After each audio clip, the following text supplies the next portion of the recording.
हई भोजपुरिया किंग जमाना कहेला पवन सिंह।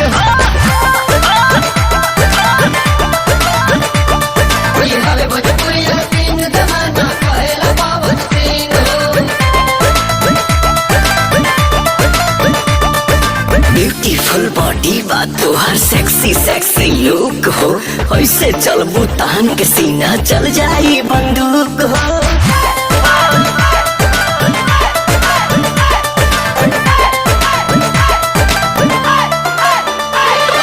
नाभि के नथिया से अखिया हटेल नहीं प्यारी हो, गोर देह गदराइल बाड़ू करे परी रखबारी हो, करे परी रखबारी हो।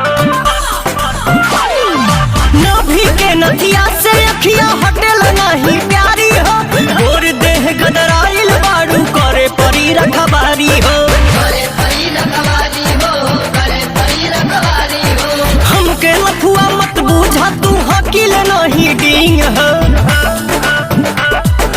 हई भोजपुरिया किंग जमाना कहेला पवन सिंह हो।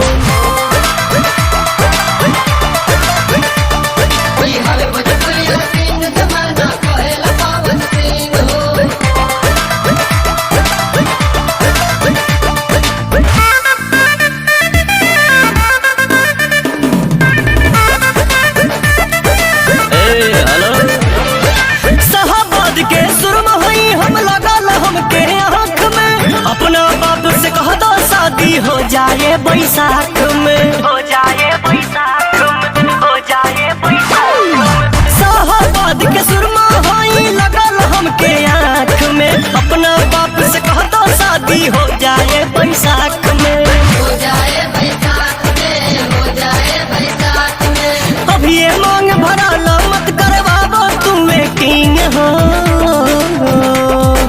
हई भोजपुरिया किंग जमाना कहेला पवन सिंह।